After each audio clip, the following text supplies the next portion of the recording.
आइए बच्चों, आपका फिर से स्वागत है। आज कक्षा 6, 7, 8, 9 और 10 के लिए मैं समीकरणों का थोड़ा जिक्र करना चाहूँगा, क्योंकि क्लास में जितना लंबे समय तक समीकरण को पढ़ाया जा सकता है उतने लंबे समय तक यहाँ वीडियो बना करके पढ़ाना बड़ा कठिन कार्य है, क्योंकि बहुत लंबा प्रोसेस है। आपको पहले मैं बता चुका हूँ। आज समीकरण के टॉपिक को करने के लिए मैं दो बातों का सबसे पहले जिक्र करूँगा। चर राशियाँ, जो बार बार मेरी जुबान पर आएगा, चर राशियाँ, और दूसरा नाम आएगा अचर राशियाँ। मैं बार बार बोलूँगा, इनका शाब्दिक अर्थ आप जरूर समझ लें। समीकरण का अन्य शब्दों में अर्थ होता है समान करना, समान करना या बराबर करना। इसको अंग्रेजी में इक्वेशन कहते हैं। दो जो शब्द आएंगे, चर राशि और अचर राशि। चर का अर्थ होता है चलने वाली या बदलने वाली, चलने वाली या बदलने वाली राशि या बदलने वाली, और ए लगा देते हैं, इसका विलोम हो जाएगा, न जो न बदले। तो मैं यहाँ इनकी परिभाषा लिख रहा हूँ। ऐसी राशियां जिनका मान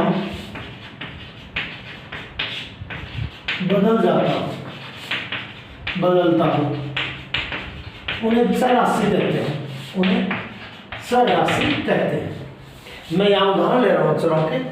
अमूमन समीकरणों में हम चर x, y, z, a, b, c आदि ले लेते हैं, अर्थात जिस भी राशि के साथ x पद के साथ बोल दूं, x, y, z लगा हो या अकेला x, y, z या a, b, c हो, तो ये मान के चलिए कि वो चर राशियां हैं, अर्थात वो बदलने वाली राशियां हैं। उसके बाद आइए अचर राशि। मैंने कहा ए लगा देते हैं, विलोम हो जाता है, जैसे स्थिर का विलोम अस्थिर। कई हिंदी में कई ऐसे शब्द हैं जिनके आगे यदि ए लगा देते हैं तो विलोम बन जाता है। जैसे सफल का विलोम यदि मैं ए लगा देता हूँ इसके आगे तो असफल हो जाता है। अचर राशियां ऐसी राशियां जिनका मान स्थिर रहता है, उन्हें अचर राशि कहते हैं, अर्थात न बदलने वाली राशि कहते हैं। इसका भी मैं उदाहरण ले रहा हूँ। जैसे तीन एक अंकगणितीय है। अंकगणित में 3 को कभी 4 नहीं कह सकता, 3 को कभी 3.1 नहीं कह सकते, 3 को कभी 2 नहीं कह सकते, अर्थात ये राशि अचर है। जैसे और ले लिया मैंने 4 ले लिया, 4 हमेशा स्थिर रहेगा, 4 ही रहेगा।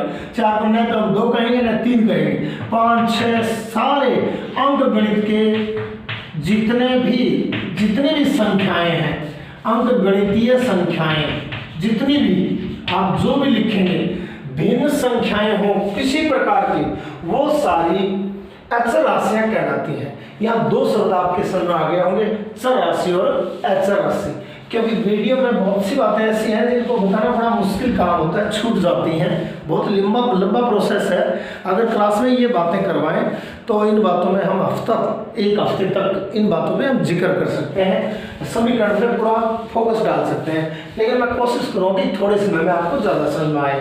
तो चर राशियाँ आपको पता हो गया, अचर राशियाँ आपको पता हो गया। अब समीकरण में होगा क्या? समीकरण में कुछ चर राशि होगी, कुछ चर राशि या चर पद बोल दो मैं, कुछ अचर पद होंगे, कुछ अचर पद होंगे, ये याद रखें। कुछ चर पद होंगे, कुछ अचर पद होंगे। इन दोनों पदों के बीच में कहीं भी चाहे किसी तरीके से हो, बीच में कहीं ना कहीं बराबर का चिन्ह होगा। इसे बराबर कहते हैं गणित में, बराबर का चिन्ह होगा। यह समीकरण की पहचान है, चिन्ह होगा, ये बराबर का चिन्ह होना आवश्यक है। तो समीकरण की पहचान क्या होगी? कुछ चर पद होंगे, कुछ अचर पद होंगे, इनके बीच में बराबर का चिन्ह होगा। समीकरण आपके यहाँ मैं 3 प्रकार के भागों में डिवाइड कर रहा हूँ। समीकरणों के प्रकार मैं आपके लिख रहा हूँ। ये समीकरण आपके लेवल तक, या समीकरण को कहते हैं बराबर करना या समान करना।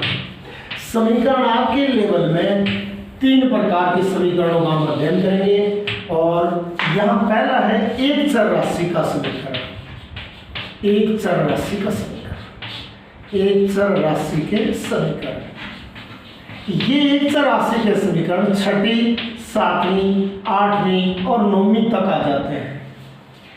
इसके बाद हालांकि एक चर राशि के समीकरण आगे भी चलते रहते हैं, ऐसी कोई बात नहीं है। उसके बाद दो चर राशि के समीकरण, दो चर राशि के रैखिक समीकरण या युगपत समीकरण, रैखिक समीकरण या इन्हें कहेंगे युगपत समीकरण, यानी युग्म माने जोड़ा, दो चर होंगे इसमें। और जो तीसरा भाग है जो आपके लेवल में है द्विघात समीकरण, मैं पूरा वर्णन करूंगा, इसका पूरा वर्णन करूंगा। एक चर राशि का समीकरण होगा, दो चर राशि के समीकरण आपकी 10वीं कक्षा में 4 अंक के आते हैं। और द्विघात समीकरण भी, जिसको बहुपद की प्रश्नावली के नाम से जाना जाता है, 4 अंक का आएगा। और नौवीं आगे ये नहीं आएंगे तो ये नहीं आएंगे, तय है। एक चर राशि के समीकरण आपको नहीं आएंगे तो दो वालों में दिक्कत आएगी और द्विघात समीकरणों में आपको समस्याओं का सामना करना पड़ेगा। अब एक चर राशि के समीकरणों का मैं विस्तार पूर्वक वर्णन करने का छोटा सा प्रयास कर रहा हूँ और धीरे धीरे कोशिश करूंगा, ज़्यादा पूरा स्पीड से नहीं बढ़ा करके। मेरी कोशिश है कि चाहे आपको 2 क्वेश्चन समझ आ जाए और आने चाहिए बस। एक चर राशि के समीकरण, एक चर राशि के समीकरण, ये एक चर राशि के समीकरणों में मैं बता चुका हूं केवल एक ही चर होगा, केवल एक ही चर होगा, नाम से ही स्पष्ट है एक चर राशि के समीकरण। इनमें केवल एक ही चर होगा, एक ही चर होगा। मैंने चर भी बताए थे, x, y, z, a, b, c जो भी लगे हैं एक चर होता है, और वो मैं आपके सामने एक चित्र द्वारा बता रहा हूँ। मैं अमूमन क्लास में जब कराता हूँ, क्योंकि लंबा प्रोसेस है ये, वीडियो में इतनी सारी बातें बताना बड़ा मुश्किल काम है। मैंने आपके सामने एक आकृति बनाई है, एक छोटा सा चित्र बनाया है, शायद आप समझ गए होंगे कि ये क्या है। ये एक तराजू है, तराजू के दोनों पलड़े बराबर है, तराजू के दोनों पलड़े बराबर है। बराबर इस डंडी को देखकर बराबर का अंदाजा लगाया जा सकता है, क्योंकि ये डंडी धरातल के समांतर है, ये बराबर है, ये पलड़ा इस पलड़े के बराबर है। अर्थात मैं यहाँ क्या कर दिया, मैंने एक बाट रख दिया, ये वजन रख दिया, ये कोई वजन है, अज्ञात है, एक नाम और भी बोलूँगा हम, अज्ञात। और अज्ञात को कहेंगे चर। प्लस मैंने यहाँ एक बाट रख दिया, वो 1 किलो का बाट रख दिया मैंने, इस प्रकार बना करके 1 kg लिखा हुआ है, इस पर 1 kg का वजन रख दिया मैंने। इस पलड़े में, इस पलड़े को ये हाथ लेफ्ट हैंड है, LHS कहेंगे, लेफ्ट हैंड साइड, या इसको कहेंगे बायां पक्ष, हिंदी में इसको कहेंगे बायां पक्ष। बिल्कुल समझ गए हैं, ये लेफ्ट हैंड साइड है, ये पलड़ा राइट हैंड साइड वाला है, इसको कहूंगा RHS यानी दायां पक्ष। ये दायां हाथ है, उल्टे हाथ को दायां हाथ कहते हैं, इस हाथ को दायां हाथ कहते हैं। तो ये तय है कि समीकरण में 2 पक्ष होते हैं, एक बायां पक्ष और एक दायां पक्ष, और दोनों पक्षों के बीच में बराबर का चिन्ह होता है, तब जाकर के समीकरण कहलाता है। मैंने क्या किया, इस तराजू के इस पलड़े में, लेफ्ट हैंड वाले पलड़े में एक बाट ऐसा रख दिया जो पत्थर का बना हुआ था, जिस पे कुछ नहीं लिखा हुआ, और एक बाट मैंने पक्का रख दिया, यानी लोहे का बाट रख दिया, उसके ऊपर लिखा हुआ था 1 किलोग्राम। मैं इसको फिर से सुंदर बनाने का प्रयास कर रहा हूँ, ये बट्टा ऐसा है, इस पे लिखा हुआ है 1 kg, 1 किलोग्राम। फिर आपने क्या किया, किसी दुकान वाले के पास गए, क्योंकि आजकल ऐसी तराजू बहुत ही कम पाई जाती है। अमूमन पुराने घरों में जिनके बुजुर्ग हैं, आज दादा दादी होंगे, उनके घरों में ये जरूर पाई जाती होगी, अन्यथा डिजिटल तराजू आ चुके हैं आजकल। ये तराजू यहाँ मैंने अज्ञात, यानी जिसका मुझे पता नहीं कितने वजन का पत्थर है ये, और प्लस यहाँ मैंने 1 किलो का पक्का बट्टा रख दिया, और यहाँ मैंने 3 kg और चावल खरीद लिए दुकान वाले से। 3 kg चावल मैंने क्या, आपने खरीद ली। आप दुकान पे गए, दुकान वाले के पास ऐसी व्यवस्था थी, ऐसी तराजू थी, डिजिटल उसके पास था नहीं, उसने ऐसा तोला, उसने एक पत्थर रखा, उसके पास आर्थिक स्थिति कमजोर थी, बाट नहीं लाश का पक्के बाटों को, यहाँ एक पत्थर रख दिया, यहाँ 1 किलो का वजन रख दिया और यहाँ ले जा करके और आपको चावल दे दिए तौल करके इस तराजू की इस डंडी को बराबर करके और कह दिया कि 3 किलोग्राम चावल आपको दे दिए गए हैं। आपको घर आकर के घर वालों ने पूछा कि बेटा क्या क्या बाट रखे हुए थे, तो आपने क्या कहा, एक तो पत्थर रखा हुआ था, 1 किलोग्राम का पक्का बट्टा रखा हुआ था और 3 किलोग्राम के पैसे आप उसको भुगतान करके आ गए। तो निश्चित तौर पर आपको भी पता हो गया कि यह अज्ञात राशि है, ये पत्थर का वजन कितना होगा। आपको पता है इस पत्थर का वजन 2 किलोग्राम होगा, 2 किलोग्राम ये, 1 किलोग्राम ये, कुल मिला के 3 किलोग्राम हो गए और 3 ही किलोग्राम आपको चावल दे दिए गए हैं। अर्थात अज्ञात राशि का मान x मान लेता हूँ। इसको समीकरण में कैसे लिखूं, ये मैं लिख दूं बायां पक्ष और मैंने कहा दोनों पक्ष बराबर होते हैं, दायां पक्ष दोनों बराबर होने चाहिए, तब जाके वो समीकरण बनेगा और नहीं तो नहीं बनेगा। बायां पक्ष और दायां पक्ष। मैंने मान लिया कि अज्ञात बाट x किलोग्राम का था, कितने x किलोग्राम का था, प्लस कितना किलोग्राम जोड़ा गया था, 1 किलोग्राम। मैं किलोग्राम नहीं लिखूंगा, जब हम बीच में बराबर का चिन्ह लगा देते हैं तो इकाइयां नहीं लिखते, यहाँ रखिए बराबर। दायां पक्ष में कितना किलोग्राम चावल था, 3 किलोग्राम चावल था। इस तराजू की समीकरण ये बन चुकी है कि माना अज्ञात बाट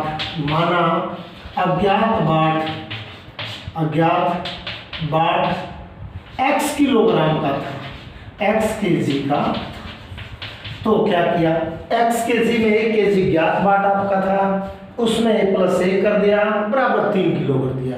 ये अब मिटो देता हूं मैं, दाएं पक्ष और बाएं पक्ष मिटो दिया। इस तराजू में जो सामान रखा हुआ था दोनों वर्णों में, उसकी मैंने एक समीकरण बना ली है और ये समीकरण इस जो मेरी भाषा थी, जो मेरा कथन था, उसका बीजगणितीय रूप बना दिया है मैंने। इसको बीजगणितीय रूप कहते हैं क्योंकि x बीजगणितीय राशि है और एक अचर राशि है और 3 भी अचर राशि है। मैंने बताया था समीकरणों में कुछ चर पद होंगे, कुछ अचर पद होंगे, लेकिन बीच में बराबर का चिन्ह होगा। अब देखिए, वैसे मौखिक रूप से आपने देख लिया कि ये बाट है वो 2 किलोग्राम का था, जो कच्चा पत्थर रखा हुआ था वो 2 किलोग्राम का था। कैसे ज्ञात कैसे करेंगे, अब करना क्या है, राइट हैंड और लेफ्ट हैंड में इस प्रकार लेफ्ट हैंड है, लेफ्ट हैंड में 3 रखा हुआ है, 3 यही ले लेते हैं। राइट हैंड में से इसको, ये कौन सा था, एचर था, ये कौन था, एचर था, ये कौन था, चर था। याद रखिए चर राशि को लेफ्ट हैंड में रखेंगे तो अच्छा होगा। मैंने चर राशि को लेफ्ट हैंड में रख दिया क्योंकि लेफ्ट हैंड में था, लेफ्ट हैंड में पढ़ा। अचर राशि दोनों भागों में पड़ी है, राइट हैंड में भी पड़ी है और लेफ्ट हैंड में भी पड़ी है, इसलिए चरों को लेफ्ट हैंड में रख लिया मैंने, चर एक ही था। अचर पद क्योंकि 2 थे, इनको इकट्ठा कर लो, या तो राइट हैंड में कर लें या लेफ्ट हैंड में कर लें, लेकिन मैं यहाँ कर रहा हूँ क्योंकि अचर पद राइट हैंड में पड़ा हुआ था, दाएं पक्ष में पड़ा हुआ था, इसको उठा के इस तरफ ले जाऊंगा, ये चिन्ह चेंज हो जाएगा, चिन्ह प्लस का है तो माइनस का हो जाएगा। इस प्रक्रिया को मैं एक को उठा के उधर ले गया, एक ने मेरा विरोध किया तो इसका चिन्ह बदल गया, चिन्ह इसका प्लस का था तो माइनस का हो गया। अब राइट इस एक आप उठा करके वहां ले गए, इसका पक्ष बदल दिया, इसलिए इस क्रिया को एक नाम लिखता हूँ, लिखूंगा बार बार, पक्षांतरण करने पर, पक्ष बदलने पर मैंने इसका पक्षांतरण कर दिया।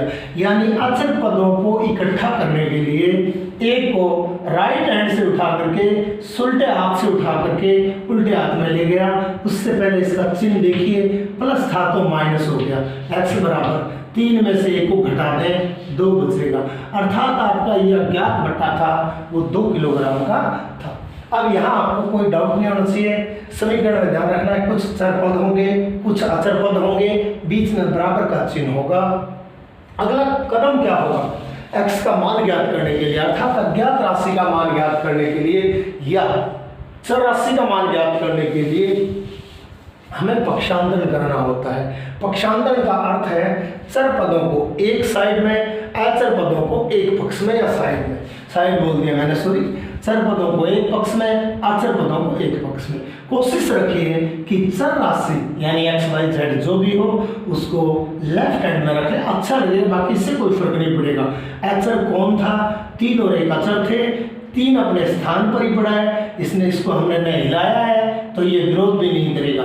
1 क्योंकि राइट हैंड में पड़ा था, दाएं पक्ष में पड़ा था, बाएं पक्ष में पड़ा था, इसको उठा करके दाएं पक्ष में ले गए, इसका चिन्ह परिवर्तित हो गया और ये चिन्ह क्योंकि प्लस का था माइनस का हो गया। एक्स का मान क्या प्राप्त हुआ? 2 किलोग्राम प्राप्त हुआ। इसकी जांच कर रहा हूं मैं। जांच करने के लिए क्या हमारा सही है कि नहीं गलत है? x + 1 = 3 अपना समीकरण वापिस लिख दीजिए और x के स्थान पर 2 रख दें, x को हटा दें, 2 रख दें, यहाँ क्या रख दिया? 2 रख दिया और यहाँ जो है वो का वो और यहाँ भी जो है वो का वो लिख दिया। अब देखिए 2 में 1 जोड़ दें 3 और 3 = 3। क्या ये गणितीय रूप से सही है? हाँ, ये गणितीय रूप से सही है क्योंकि 3 के बराबर होता है, न छोटा होता है और न बड़ा होता है। ये हमारी इस प्रकार की जांच है। छोटा सा उदाहरण लिया है। अब मैं इसी सवाल को बदल करके कुछ और रूप दे देता हूँ, आपके सामने वही तराजू है और मैं फिर इसको ये बदल देता हूँ। और पक्षांतर में आप समझ गए होंगे कि चर पदों को एक तरफ लाते हैं, अचर पदों को एक तरफ लाते हैं। पक्षांतरण करने पर चिन्ह कैसे बदलते हैं आगे मैं उसका उदाहरण इसी सवाल में ले लेता हूँ। आपने मान लेते हैं कि 5 kg चावल लाने आपको दुकानदार से 5 किलोग्राम चावल आपको लाने। उसने क्या किया? 2 पत्थर रख दिए, 2 ऐसे पत्थर रख दिए, ये लेता हूँ, ऐसा 2 पत्थर रख दिए और प्लस 2 किलो का बाट या 3 किलो का बाट और रख दिया। ये पक्का था, 3 किलोग्राम का बट्टा रख दिया। अब बताइए कि आपका मैं 6 किलो कर दिया मैंने 5 किलो कर दिया मैंने, यानी कुल मिला के हमने कितना चावल खरीद लिया? ये चावल था यहाँ 5 किलो चावल तोल करके हमने दुकान वाले से प्राप्त कर दिया। दुकान वाले ने 2 ऐसे बट्टे रख दिए, ईंटों के टुकड़े रख दिए, ये मान के चलो, क्योंकि ये ईंट का टुकड़ा अज्ञात था, इसका वजन हमें पता नहीं था, इसको लिख देता हूँ अज्ञात, पता नहीं है। 2 हैं ऐसे, को तो मैं 2 टुकड़े ऐसे लिख देता हूँ, ये लिख दिया मैंने 2 टुकड़े, ऐसे 2 टुकड़े रख दिए और दोनों टुकड़ों का वजन का हमें पता नहीं है, लेकिन 3 किलो का बाट था, लोहे का बाट आता है, मान लेते हैं 3 का, वैसे होता तो नहीं है, 1 + 2 होता है या 1 के 3 होते हैं, लेकिन मैंने 3 किलो का बट्टा रख दिया। तो आप सहज बता सकते हैं कि 5 किलो चावल यानी ये डंडी बराबर कब हो जाएगी या दोनों पलड़े कैसे बराबर हो जाएंगे, कोई ऊंचा नीचा नहीं रहेगा। ये बाट कितना किलो का था, अर्थात ऐसे 2 बाट थे, वो 1 किलो के थे, 1 किलो ये और ऐसे 2 हैं तो 2 किलो दिया अगर 3 किलो ये हो गया, कुल मिलाकर के आपको 5 किलो चावल प्राप्त हो गया। तो माना अज्ञात राशि या अज्ञात बाट x किलोग्राम है और कितने हैं? 2 हैं, इसलिए 2 हैं तो 2x किलो हो गया और उसमें कितना किलोग्राम जोड़ दिया? 3 किलोग्राम जोड़ दिया। ये तो अंकगणितीय रूप हुआ लेफ्ट हैंड पलड़े का। राइट हैंड पलड़ा ज्ञात करने के लिए बीच में बराबर का चिन्ह लगा देते हैं, ये बराबर के चिन्ह को दर्शाता है, मान बराबर 5 किलो, ये आपका अंकगणितीय रूप प्राप्त हो गया। अब इससे आप x का मान ज्ञात करेंगे, अर्थात मैं फिर से लिख रहा हूँ, 2 है वो चर पद है और 3 है वो अचर पद है और 5 है वो भी अचर पद है। अब मैंने कहा चर पदों को एक तरफ और अचर पदों को एक तरफ लाना है। अब क्योंकि ये चर 5 पड़ा हुआ है राइट हैंड में, तो 5 यो का यो लिख देंगे। 3 क्योंकि राइट हैंड साइड में पड़ा है, इसको इस तरफ ले जाएंगे, अर्थात पक्षांतरण करेंगे। क्या करेंगे? पक्षांतरण करेंगे। पक्षांतरण करेंगे तो 3 से पहले क्या चिन्ह है? प्लस है, तो ये रूट करके माइनस का हो जाएगा, अर्थात माइनस का 3 हो जाएगा। जो पड़ा हुआ है उसको सेम टू सेम लिखते हैं, क्योंकि इसको न तो हमने इसका पलड़ा चेंज किया, पलड़ा चेंज नहीं किया तो विरोध नहीं करेगा। अब यहाँ घटाव का काम करते हैं, 5 में से 3 घटा देंगे, 2 बचेगा और 2x का 2x लिखते हैं। अब यहाँ भी आपको लग रहा है कि 2 भी क्या है? अचर पद है, 2 अचर पद है, 2 और x के बीच में कोई चिन्ह नहीं है, इसका अर्थ 2 और x के बीच में गुणा का चिन्ह है, इसलिए इस 2 को इस तरफ ले जाएंगे अर्थात फिर से हम पक्षांतरण करेंगे।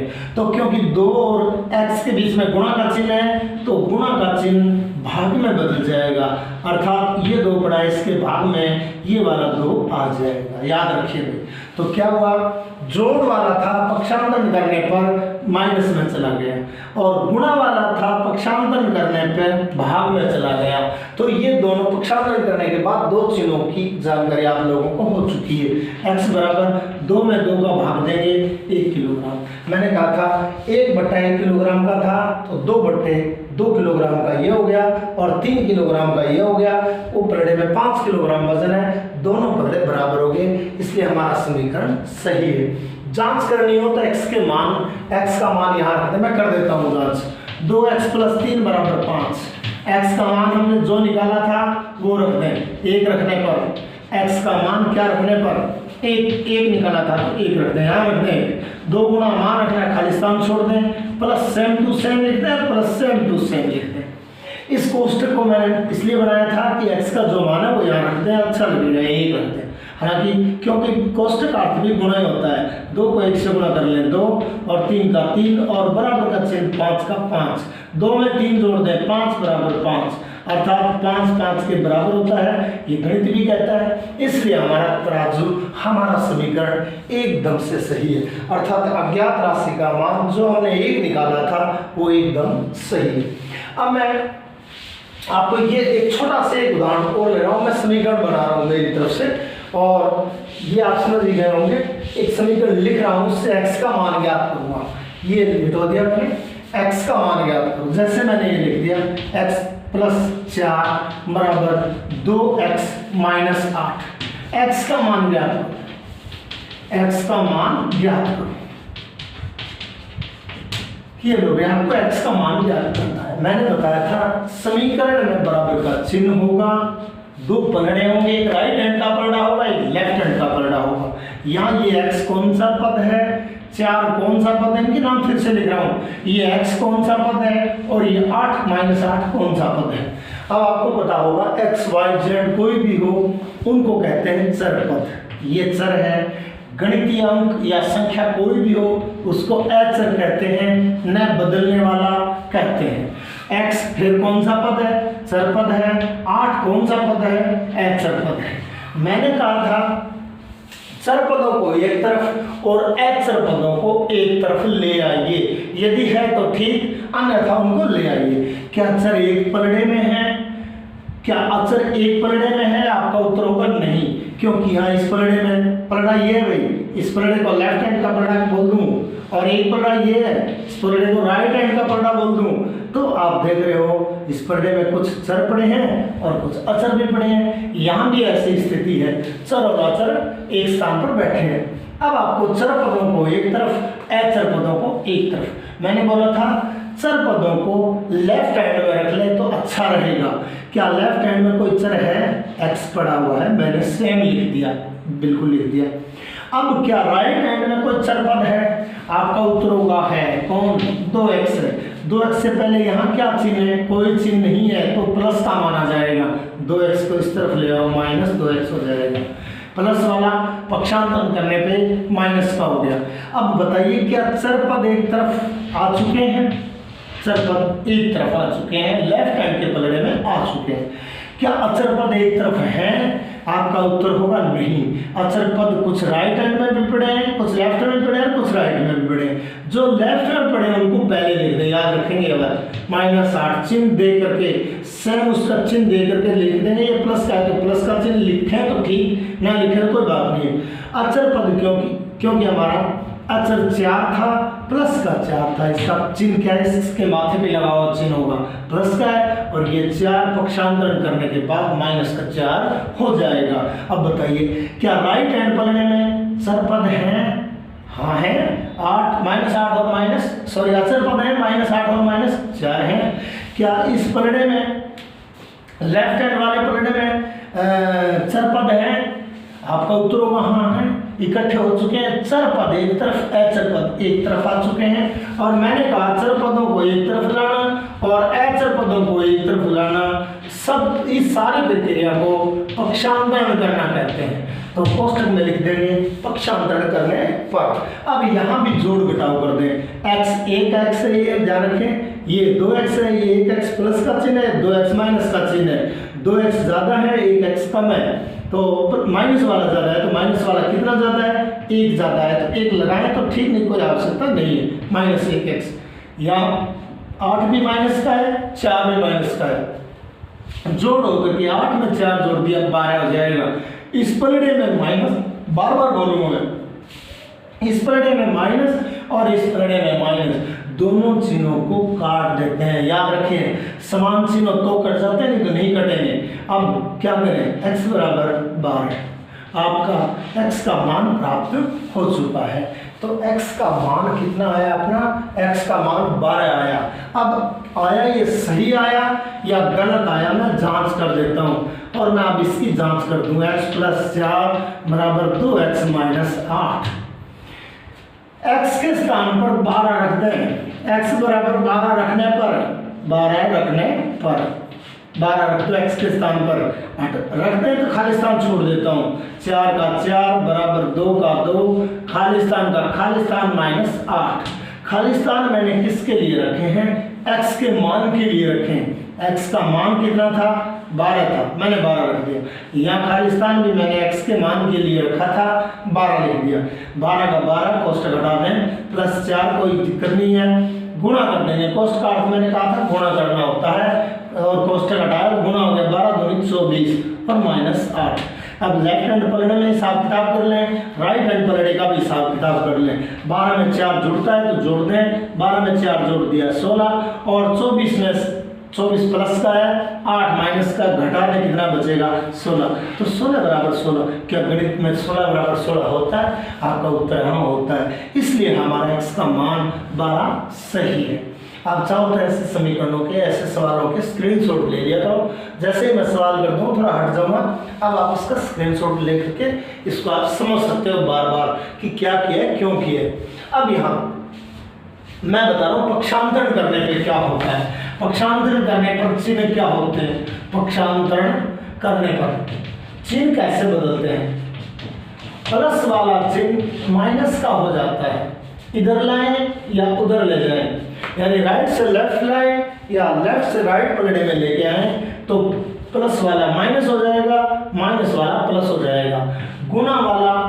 गुणा का यदि कोई है तो वो भाग में चला जाएगा, और भाग का कोई है तो गुणा में चला जाएगा।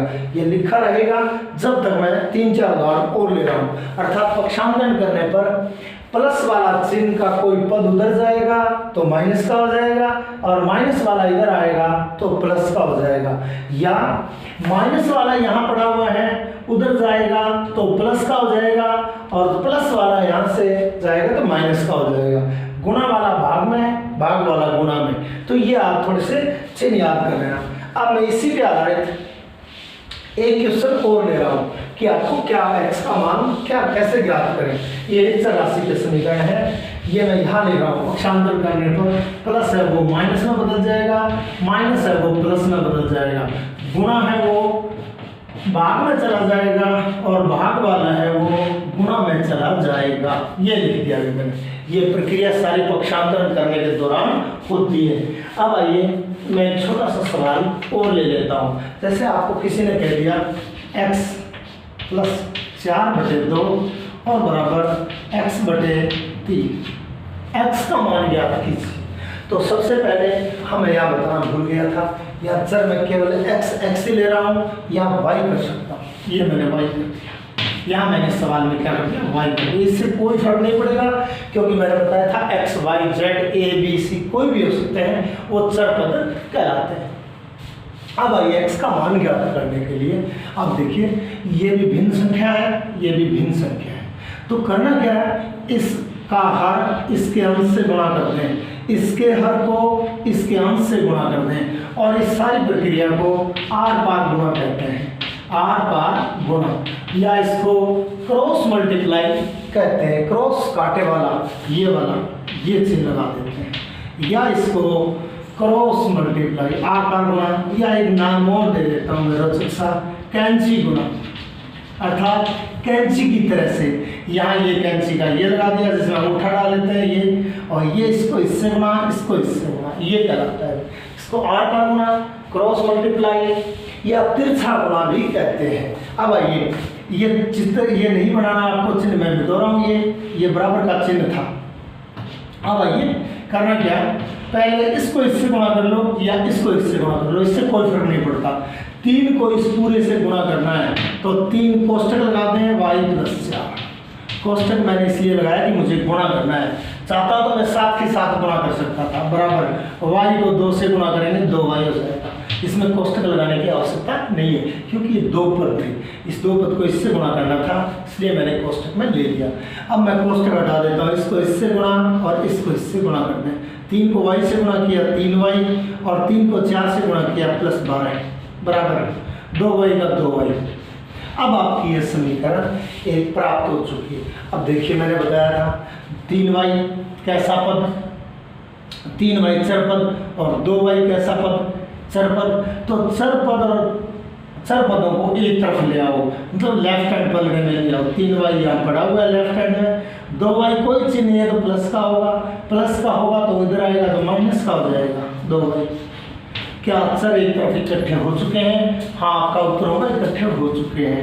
अब अक्षर यहाँ बच गया, कौन 12 बच गया प्लस का। अब अक्षर क्योंकि अक्षर का स्थान इस तरफ ले जाना है, अक्षर तो इस तरफ फेंकेंगे अर्थात लेफ्ट से राइट में ले जाएंगे तो ये रूट करके चिन्ह बदल जाएगा, माइनस का हो जाएगा। अब आपका ये हिसाब किताब कर लें, 2y प्लस का 3y माइनस का, 2y में से 3y प्लस का और 2y माइनस का, 3y में से 2y घटा दिया, 1y प्लस का बच गया और -12 का 12 बच गया। अर्थात y का मान कितना आया अपना -12। ये y का मान -12 इस समीकरण को संतुष्ट करेगा, अर्थात राइट हैंड पलड़ा और लेफ्ट हैंड पलड़ा दोनों बराबर हो जाएंगे। अब मैं जांच करूं तो यहाँ मौखिक रूप से लिख सकता हूं। अब आप ये थोड़ा यदि स्क्रीनशॉट लेना चाहें तो उसका ले सकते हो, मैं जांच नहीं करूंगा, लेकिन मैंने आपको ये सवाल बता दिया है। छोटे छोटे सवाल 5-7 आपको मैं डाल के दे देता हूँ, वो आप लोग कर लेना। हालांकि बहुत से ऐसे प्रकार हैं जिनको मैं बोर्ड पे लिखूं बड़ा समय खराब होगा, और क्योंकि ये तो बच्चे जब आमने सामने बैठे होते हैं क्लास में तब इन विषयों पर गंभीर चर्चा की जा सकती है। ये तो एक सिंबॉलिक तरीके से मैंने आपको बताया जिससे कि आप थोड़ा बहुत सीख सकें। अब मैं कोई उदाहरण ले रहा हूँ, ये आप हल कर लेना। 3x + 20 और बराबर x - 40, x का मान ज्ञात करना है। दूसरा पार्ट सेकंड आसान ले रहा हूँ, 6y - 2 बराबर 4y + 1। आपको y का मान ज्ञात करना है। समीकरण में अज्ञात राशि x है, इस समीकरण में अज्ञात राशि y, इससे कोई फर्क नहीं पड़ता। समीकरण ऊपर लिख दिया मैंने, समीकरणों को हल करो, समीकरणों को हल करो। हल करने का अर्थ है x या y का मान ज्ञात करो, तो आप ये हल करें। तीसरा मैं लिख रहा हूँ 3y/2 बराबर 3/4। मैंने ऐसा सवाल दिया था, वजन गुणा करना इसको इससे और आपका x का y का मान प्राप्त हो जाएगा। चौथा पार्ट और ले रहा हूँ मैं, और चौथा पार्ट को छोटा सा और ले लेता हूँ। 10y - 3 बराबर 75 - 5y। पक्षांतरण कर लेना, चर पदों को एक तरफ और अचर पदों को एक तरफ ले आना। मैंने बिल्कुल आसान सवाल दिया है, यदि हो सके तो कर लेना, और नहीं फिर कभी क्लास लगेगी तब हम इस पर विचार विमर्श कर लेंगे। अब मैं आगे, क्योंकि मैंने कहा बहुत सी बातें ऐसी हैं जहाँ वीडियो में बताना बड़ा मुश्किल काम है, क्योंकि वीडियो डाउनलोड करना वगैरह से बड़ा लंबा प्रोग्राम है। अब मैं इनका अनुप्रयोग बता रहा हूँ, मैं ज़्यादा नहीं ले रहा हूँ, तो 1-2 सवाल ले रहा हूँ। अनुप्रयोग, इन समीकरणों के, एक राशि के समीकरणों के अनुप्रयोग यानी इसके उपयोग कैसे लिए जाते हैं, हमारे व्यवहारिक ज्ञान में भी हम उपयोग में लाते हैं। जैसे मैं 2 लड़के ले रहा हूँ, राम और श्याम। मैंने 2 लड़के ले, मान लेता हूँ कि राम के पास 10 रुपये हैं। मैंने मन में ही ऐसा सोच लिया श्याम के पास 20 रुपये हैं। कुल मिला के दोनों के पास 30 रुपये हो चुके हैं। ऐसा कर लिया मैंने, लेकिन मैंने एक ये कह दिया कि राम और श्याम का धन, राम और श्याम का धन या राम और श्याम के धन का जोड़ 30 रुपये है। तो राम का धन कितना होगा और श्याम का धन कितना आप ज्ञात नहीं कर सकते। फॉर एग्जाम्पल मैं ये बता रहा हूँ, यहाँ मैंने बिठा दिया राम का पैसा, यहाँ मैंने प्लस श्याम का पैसा और बराबर मैंने कह दिया 30 रुपया है। कितना रुपया है? 30 रुपये। तो राम के पास क्या होगा और श्याम के पास क्या होगा आप ज्ञात नहीं कर सकेंगे, क्योंकि आप कहोगे राम के पास 15, श्याम के पास 15, बिल्कुल सही है, 15 और 15 30, एकदम जायज़ बात है। फिर कोई विद्यार्थी दूसरा उठ के बोलेगा जी राम के पास 10 रुपये हैं, श्याम के पास 20 रुपये है, वो उसकी भी बात सही है। तीसरा उठ के बताएगा जी राम के पास 5 रुपये हैं और श्याम के पास 25 रुपये है, वो भी सही बोल रहा है। चौथा कहेगा जी राम के पास 1 रुपया है और श्याम के पास 29 रुपये है, वो भी सही बोल रहा है। इसलिए राम और श्याम का धन हम ज्ञात नहीं कर सकते। कुछ भी हो सकता है, राम के पास 50 पैसे हो सकते हैं, श्याम के पास 29 रुपये 50 पैसे हो सकते हैं, हम ज्ञात नहीं कर सकते। तो मैंने लिख दिया राम और श्याम का धन, यानी राम और श्याम का कुल धन 30 रुपये हो गया। अब ये लिख दूं मैं, एक लाइन और लिख दूं, यदि कितना गुणा है, राम के पास 10 रुपये और श्याम के पास 20 रुपये है, अर्थात इसका 2 गुना है। किसका 2 गुना है? राम के धन का दुगुना है। तो यहाँ सवाल बनता है राम श्याम का धन, मैं सवाल बना रहा हूँ, श्याम का धन राम के धन का, श्याम का धन राम के धन का 2 गुना है, धन का 2 गुना है। 2 गुना समझ गए होंगे, 2 से गुना है। यदि दोनों के पास, यदि दोनों के पास कुल 30 रुपये है, कुल 30 रुपीज़ है या 30 रुपये है, 30 रुपये हैं, तो दोनों का धन क्या है? दोनों का धन क्या होगा? दोनों का धन क्या होगा? अब सवाल कर सकते हैं आप, आपके सामने सवाल है, राम के पास 10 रुपये है, श्याम के पास 20 रुपये, दोनों का कुल धन का जोड़ हो गया 30 रुपया। राम के पास 20 है, श्याम के पास 10 है, तो श्याम का धन राम के धन का दुगुना है। श्याम का धन राम के धन का दुगुना है। यहाँ लिखा भी मैंने, श्याम का धन कोमा लगा दिया, राम के धन का दुगुना है। यहाँ से लगेंगे सवाल को, माना किसी का मान लो यदि इसका दुगुना है श्याम का, तो राम का आधा होगा, याद रखिए राम का धन इससे आधा होगा, मानिए 1/2 होगा। तो यहाँ मान लेते हैं, माना राम का धन, राम का धन अनुप्रयोग बता रहा हूँ, x रुपया है, x रुपीज है या x रुपये है। प्रश्न क्या कह रहा है वो लिख देंगे, प्रश्नानुसार गणितीय रूप से ऐसे करेंगे, प्रश्नानुसार यानी प्रश्न के अनुसार, ये मैं नहीं बोल रहा हूँ, प्रश्न बोल रहा है। प्रश्नानुसार श्याम का धन, श्याम का धन बराबर दुगुना उससे राम से, क्योंकि राम के पास x मान लिया तो 2 गुना x, 2x हो जाएगा। 2 गुना कहो तो मैं हिंदी में लिख दूँ, 2 गुना राम, सॉरी 2 गुना, हाँ यस 2 गुना राम। तो राम का क्या माना था? x, 2 को x से बढ़ा दिया 2x हो गया। अब फिर प्रश्न क्या कह रहा है, 2x रुपीज लिख देता हूँ या रुपए लिख देता हूँ। सवाल ये कह रहा है कि दोनों का धनों का जोड़ या दोनों के पास कुल मिला करके 30 रुपये है। तो यहाँ मैं लिख दूँ हिंदी में एक बार के लिए, राम प्लस श्याम, एक पलड़े में राम और श्याम को बिठा दिया और बराबर दूसरे पलड़े में 30 रुपये रख दिए। राम और श्याम का धन पूरा हो चुका है। अब राम का धन का गणित क्या माना था हमने? x रुपया। श्याम का धन कितना हो गया था? 2x रुपया और बराबर 30। ये आपका सवाल हो चुका है। क्या ये एक समीकरण नहीं बन गया? ये अज्ञात राशि जिसे हमें ज्ञात करना था, ये भी अज्ञात राशि जिसे हमें ज्ञात करना था, और ये दूसरे राइट हैंड पलड़े में जो पड़ा है वो अचर पद पड़ा हुआ है। x में 2x जोड़ दें, 3x बराबर 30। पक्षांतरण कर ले। 3x यानी x का मान ज्ञात करना है, केवल हमें इस तरफ x रखना है। 3 क्योंकि x और 3 के बीच में गुणा का चिन्ह है, उस तरफ ले जाएंगे यानी राइट हैंड पलड़े से लेफ्ट में या लेफ्ट से राइट में लाएंगे तो चिन्ह बदल जाएंगे। 3 और x के बीच में प्लस का चिन्ह, सॉरी गुणा का चिन्ह था, तो उस तरफ जाएगा तो भाग में बदल जाएगा, भाग का अर्थ होता है बटे में बदल जाएगा। जो पढ़िए और राशि पहले लिख दो 30 और बटे में क्या आ जाएगा 3 आ जाएगा। x बराबर 30 में 3 का भाग देंगे 10, यानी x किसका धन माना था, राम का धन। इसलिए राम का धन कितना रुपया हो गया, 10 रुपया हो गया, जो हमने माना था, मैंने आपके सामने ही सवाल बनाया था। तो श्याम का धन कितना हो जाएगा, तो उससे दुगना है, श्याम बराबर 2 गुना राम, राम के धन का दुगना है, तो मान रख दें 2 गुना राम का धन कितना है 10 और 10 दूनी 20 रुपया।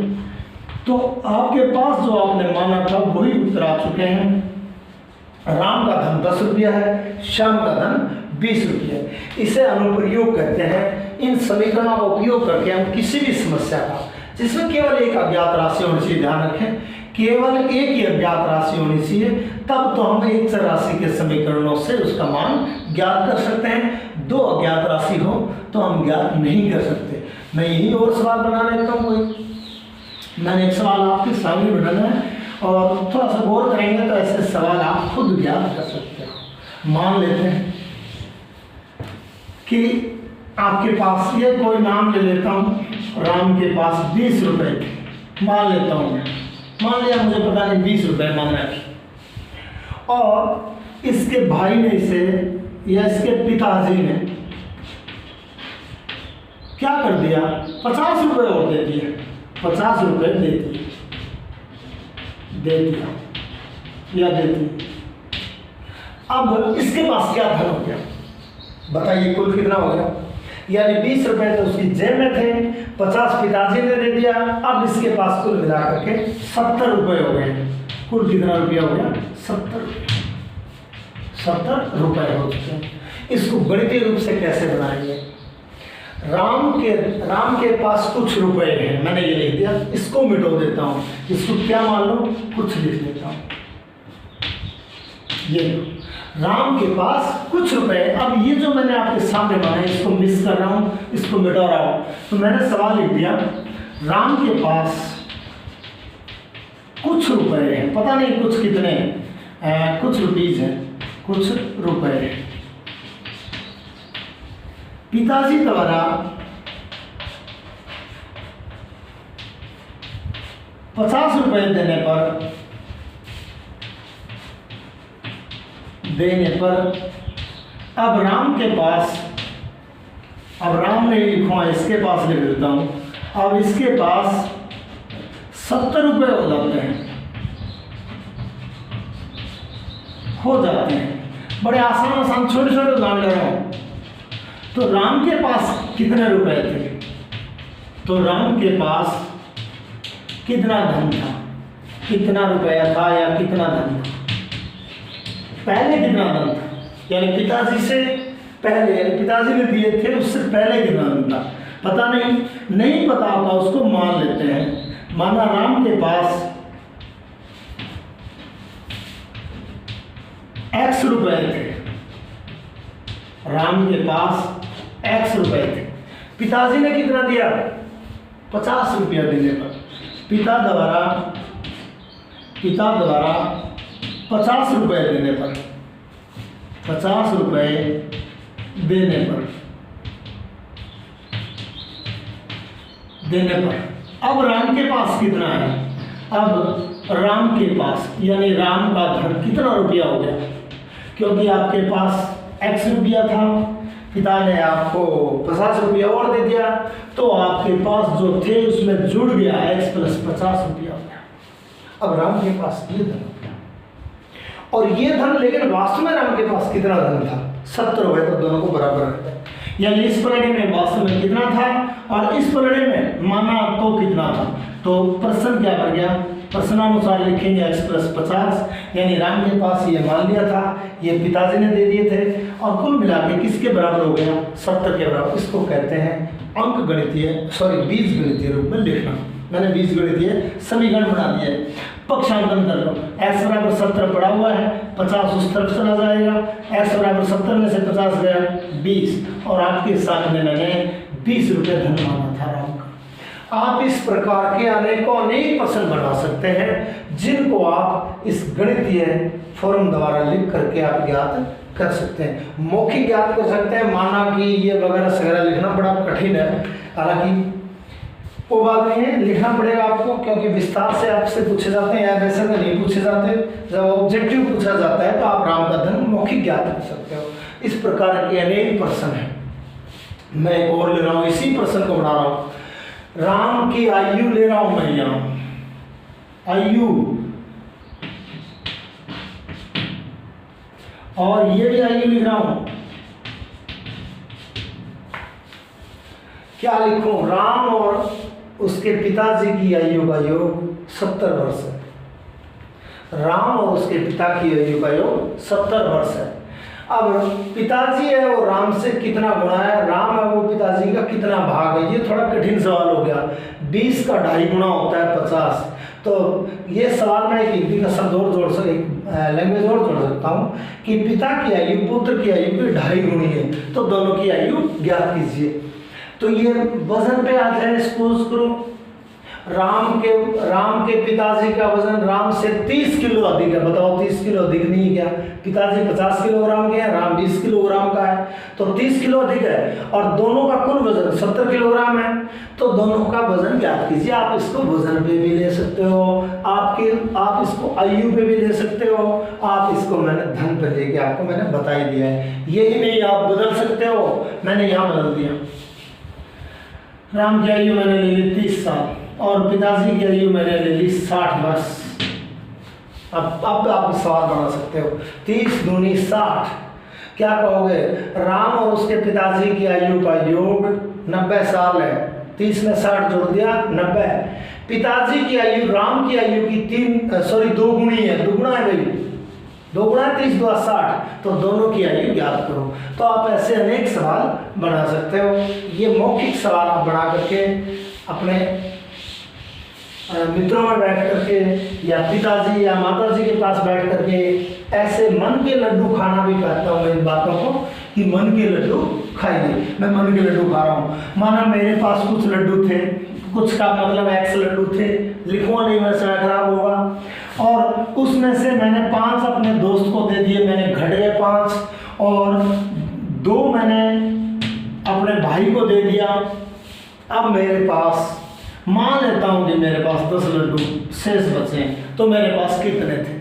देखो मेरे पास कुछ लड्डू थे, माना मेरे पास X लड्डू थे, उसमें से दे दिए मैंने, घट गए मेरे से 5 मैंने दोस्त को दे दिए, घट गए 2 मैंने अपने भाई को दे दिए। अब मेरे पास जो बचे, कितने बचे? 10 लड्डू बचे, बताइए कितने थे मेरे पास? तो मैंने गणितीय रूप लिख दिया है, घटाव जोड़ कर लें, 7 माइनस का 7 और 10, पक्षांतरण कर लें। पक्षांतरण किया, 7 उस तरफ जाएगा, प्लस का था माइनस का हो जाएगा, सॉरी माइनस का है प्लस का हो जाएगा, x बराबर 17। मेरे पास 70 लड्डू थे, मैंने मेरा ही प्रश्न बना दिया।